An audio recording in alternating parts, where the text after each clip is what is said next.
اعوذ باللہ من الشیطان الرجیم بسم اللہ الرحمن الرحیم۔ ہمارے چینل کے پیارے ویورز، آج ہم تلاوت کریں گے سورہ رات کی آیت نمبر 1 اور 2، یعنی کہ آیت نمبر 1 and 2۔ شروع کریں گے آج سورہ رات۔ رات کی میننگ ہے گرج، بارش کے ساتھ جو گرج ہوتی ہے اس کو رات کہتے ہیں۔ اب راد نام کا مطلب یہ نہیں ہے کہ اس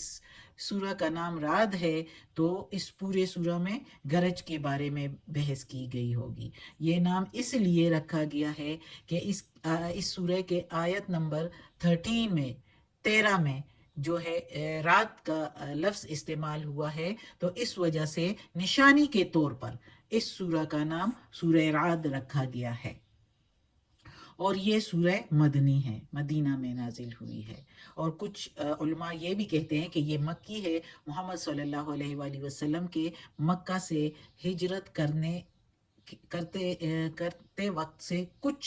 دنوں پہلے، یعنی اس دوران بھی ہو سکتی ہے۔ تو کچھ علماء کہتے ہیں مکی صورت ہے، اور یہ ادھر جو ہے مدنی بھی کہتے ہیں۔ اب ہم پڑھیں گے تو پھر ہمیں اندازہ ہوگا کہ یہ مکہ میں نازل ہوئی ہے یا مدینہ میں۔ تو پڑھتے ہیں، شروع کرتے ہیں سورہ رات آج۔ بسم اللہ الرحمن الرحیم۔ الف لام میم را، یہ حروف مقطعات ہے۔ یہ اس کی معنی کسی کو نہیں معلوم اللہ کے سوا، اللہ کو معلوم ہے کہ اس کے کیا میننگ ہے۔ تو یہ حروف مقطعات ہے۔ آگے پڑھتے ہیں۔ تلک آیات الکتاب،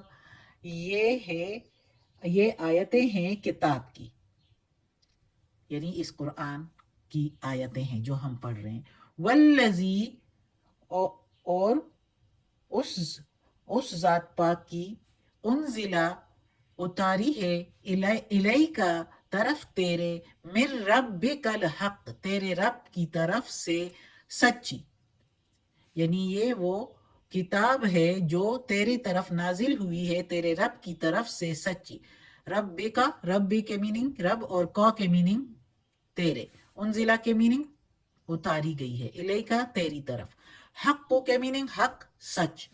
ولیکن اور لیکن، اکثر الناس اکثر لوگ، لا یؤمنون نہیں ایمان لاتے یا نہیں مانتے۔ اب اس آیت میں اللہ تعالیٰ اپنے اس کتاب کے بارے میں فرما رہا ہے، اپنی کتاب قرآن کے بارے میں اور اپنی توحید کے بارے میں شروع کی آیات ہیں کہ اللہ تعالیٰ کہتا ہے کہ یہ کتاب سچی کتاب ہے، کیونکہ مکہ میں اور مدینہ میں بھی کچھ لوگ، کافی لوگ یہودی اور عیسائیوں میں بھی کچھ گروہ تھے، کچھ قبیلے تھے جو نہیں مانتے تھے، کہ جان بوجھ کر بھی، اس کے علماء کو اچھی طرح پتہ بھی تھا، لیکن چونکہ وہ دنیا کی رونق، دولت، مال اور دولت اور وجاہت کے پیچھے اور سرداریوں کے پیچھے، کہ یہ جو اگر ہم نے مان لیا تو ہماری سرداریاں چلی جائے گی، اور یہ لوگ جو ہے یہ محمد صلی اللہ علیہ وآلہ وسلم کو سردار مان لیں گے تو ہماری تو بات ہی ختم ہو جائے گی۔ تو اس لیے وہ لوگ اپنے ماتحت جو ان کے بندے تھے ان کو بھی کہتے تھے کہ یہ سچی کتاب نہیں ہے، نعوذ باللہ، اس طرح۔ تو اللہ تعالیٰ بار بار اپنی اس کتاب میں یہ باور کروا رہے ہیں، کہہ رہے ہیں کہ یہ نبی سچا نبی ہے، اور اس کی طرف جو یہ کتاب نازل ہوئی ہے یہ تمہارے رب کی طرف سے ہے، تیرے رب کی طرف سے سچی کتاب ہے، اور اکثر لوگ تم لوگوں میں سے یہ نہیں مانتے، ایمان نہیں لاتے، حالانکہ ماننا چاہیے کہ یہ کتاب جو جس طرح اس میں باتیں ہیں، انصاف، عدل اور انصاف، اور جس طرح پچھلی قوموں کے قصے اور باتیں ہیں، وہ کون کر سکتا ہے؟ اور اس طرح عدل و انصاف کون کر سکتا ہے جس طرح اس کتاب میں ہے؟ اس کتاب سے، اور پھر دنیا میں ایک ایک چیز سے، جو کہ اگلی آیت میں ہم پڑھیں گے، اللہ کی جھلک آتی ہے۔ اور اگر اس کے باوجود جب دنیا میں بھی دیکھو تو ایک ایک چیز اپنی جھلک دیتا ہے کہ اللہ موجود ہے، اور پھر اس قرآن میں اللہ نے اپنی کلام خود اپنے پیغمبر پر نازل فرما کر بتا بھی دیا، تو اس کے باوجود کوئی نہیں مانے گا تو پھر وہ تو بڑا ظالم ہوگا، اور وہ اپنے ہی اوپر ظلم کرے گا اب جب ایمان نہیں لائے گا۔ اللہ نے تو دوزخ اور جنت تیار کیے ہوئے ہیں۔ اگلی آیت پڑھتے ہیں تو مزید سمجھ آ جائے گی۔ اللہ الذی، اللہ وہی ذات پاک ہے جس نے، الذی جس نے، ذات پاک ہم خود سے ادب کے دائرے میں رہ کے استعمال کرتے ہیں، ویسے میننگ جس نے، رفع السماوات، رفع بلند کیے، السماوات آسمانوں کو، بغیر بغیر کسی، عمدن ستون کے، ترونہا تم دیکھتے ہو اس کو، ثم استوى پھر متوجہ ہوا، علی العرش اوپر عرش کے، وسخر الشمس اور مسخر کیے یا تابع کیے شمس کو، سورج کو، والقمر اور چاند کو، کل یجری ہر ایک چلتا ہے، لأجل مسمى ہر ایک چلتا ہے ایک وقت مقررہ پر، یدبر الامر اور تدبیر کی کام کی، تدبیر کیا کام کے لیے، یفصل الآیات تفصیل سے یہ آیتیں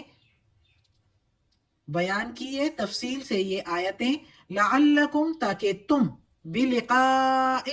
ساتھ ملاقات، ربکم رب سے تمہارے، توقنون تم یقین کرو، تاکہ تم اپنے رب سے ملاقات کی یقین کرو۔ یعنی اللہ تعالیٰ کہتا ہے اس آیت میں کہ یہ جو آسمان اور زمین بنائے، اب اس آیت میں اپنی توحید کے بارے میں بتا رہا ہے اور مزید تاکید کروا رہا ہے ہم انسانوں کو کہ تم لوگوں کو دماغ دیا ہے سوچنے کے لیے، عقل سمجھ دی ہے، تو تم لوگوں نے یہ ماننا ہے کہ جس اللہ نے پیدا کیا ہے تو اس پر ایمان لانا ہے، اس کے پیغمبروں کو ماننا ہے، اللہ تعالیٰ کی اس کتاب کو مان لینا ہے، ایمان لانا ہے، ورنہ تو دوزخ بھی تیار ہے۔ جو اس کتاب میں ہے وہ سب کچھ مان جاؤ۔ تو اس کے لیے اللہ تعالیٰ اپنی نشانیاں دکھا رہا ہے کہ یہ نشانیاں تم نہیں دیکھتے، یہ آسمان کس طرح کھڑا ہے بغیر ستونوں کے، تم دیکھ رہے ہو کہ کوئی ستون ہے اس کا؟ بغیر ستونوں کے یہ آسمان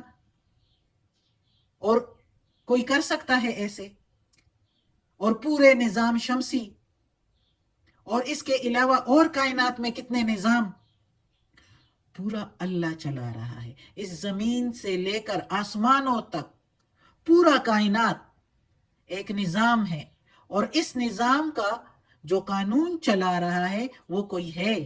اور وہ کون ہے؟ وہ اللہ ہے۔ اللہ کہہ رہا ہے کہ اللہ ہے، اللہ کے ساتھ کوئی نہیں کہ وہ اس کو چلانے میں اس کی مدد کرے۔ اگر کوئی اور ہوتا تو یہ نظام دھرم بھرم ہو جاتا، ایک دوسرے سے، ایک کہتا اس طرح دوسرا کہتا اس طرح، تو اس میں ایک کہتا میری چیزیں واپس، دوسرا کہتا میری چیزیں واپس۔ تو اللہ ایک ہے، اگر اللہ ایک نہ ہوتا تو یہ دنیا اس طرح قائم نہ ہوتی، جس ترتیب سے مکمل یہ چل رہی ہے، اپنے نظام اس کے پورے چل رہے ہیں، یہ کوئی ہے جو اس کو چلا رہا ہے۔ کچھ لوگ جو کہتے ہیں کہ یہ خود بخود چل رہا ہے، ایتھیسٹ اکثر لوگ جو ہیں وہ کہتے ہیں جو کوئی مذہب نہیں مانتے، تو وہ اس غلطی پر ہے۔ یہ اللہ نے بنا کے یہ آسمان اور زمین، سورج، چاند، ستارے یہ اس طرح چھوڑ نہیں دیا، بلکہ اس کے تدبیر کے لیے عرش پر سے دیکھ رہا ہے، عرش پر متوجہ ہوئے اور عرش سے سب کچھ فیصلے کر رہا ہے، اور ہمارے لیے یہ پیغمبر بھی بھیجے اور یہ کتاب بھی، اور یہ بار بار اللہ تعالیٰ کہتا ہے کہ یہ تفصیل سے بیان کی ہے یہ آیتیں، تاکہ تم یقین کر لو کہ آخرت بھی ہے، دنیا میں دوبارہ بھی اٹھنا ہے۔ بہت سے لوگ مذاہب والے ایسے ہیں کہ جو اللہ کو تو مانتے ہیں لیکن ساتھ بتوں کو شریک ٹھہراتے ہیں، کوئی اپنے پیغمبروں کو شریک ٹھہراتے ہیں، لیکن اللہ کہتا ہے کہ نہیں، اللہ کے سوا اور کوئی نہیں ہے، یہ سب کچھ جو چل رہا ہے یہ تابع ہے اللہ کے، اور اللہ نے اس کو مسخر کیے، اور اللہ جو ہے اس کو چلا رہا ہے اور ایک وقت مقررہ تک چلا رہا ہے۔ کیسے دن اور رات بنتے ہیں اور سال اور گزرتے ہیں اور مہینے، چاند چھوٹا اور بڑا ہو جاتا ہے، کیسے یہ سب کچھ کیسے ہوتا ہے؟ ایک وقت مقررہ پر سب کچھ چل رہا ہے، اور ایک دن آئے گا جو کہ قیامت کا دن ہوگا، اور یہ سب کچھ دھرم برہم کر دے گا، پھر اس دن حساب کتاب ہوگا۔ تو وہ حساب کتاب کے دن کو اللہ تعالیٰ بتا رہا ہے کہ اس ملاقات کو نہ بھولو، اس پر یقین کر لو، مجھ سے ملنا ہے، یہ سب کچھ درہم برہم ہو جائے گا، زمین پلین ہو جائے گی۔ اللہ تعالیٰ قرآن ہی میں بتاتا ہے کہ یہ ایسے پلین ہو جائے گی کہ اس کے ایک سرے سے دوسرے سرے پر اگر انڈا رکھا جائے تو وہ بھی نظر آ جائے گا، اور پھر اس پر سارے دنیا کے جتنے بھی انسان ہیں، جنات ہیں، حساب کتاب کے لیے دوبارہ جمع کیے جائیں گے، نکالے جائیں گے زمین سے، اور سارے کھڑے ہوں گے حساب کتاب کے لیے، پھر تیار ہوں گے، پھر اللہ تعالیٰ سے ملاقات ہوگی اور حساب کتاب ہوگا، رزلٹ ملے گا جس نے دنیا میں جو کچھ کیا ہوگا۔ تو اللہ تعالیٰ یہ باور کرا رہا ہے کہ مان جاؤ، مجھ سے ملاقات ہونی ہے، پھر سب کو اس کے اعمال کے مطابق پورا پورا اجر دیا جائے گا، کسی کے ساتھ ظلم نہیں ہوگا۔ اس لیے کسی پر ظلم کرنے سے پہلے، زیادتی کرنے سے پہلے، برائی کرنے سے پہلے سوچنا چاہیے کہ اللہ سے ملاقات ہونی ہے۔ صدق اللہ العظیم۔ آج کا سبق ختم ہوتا ہے۔ اللہ ہمیں توفیق دے اس قرآن مجید کا ترجمہ مکمل کرنے کی اور اس پر عمل کرنے کی توفیق دے۔ یا اللہ، یا پروردگار، یا رب العالمین، یا مالک یوم الدین، یا اللہ کل شیء قدیر، یا اللہ یہ تیرے کلام قرآن مجید کی تلاوت کی ہے ترجمہ اور تفسیر کے ساتھ، یا اللہ اس میں کوئی غلطی ہوئی ہو تو معاف کر دینا، اور یا اللہ ہمیں عافیت والے معاملات دے، اور ہمیں اپنے نیک اور صالح لوگوں میں شامل کر دے، آمین۔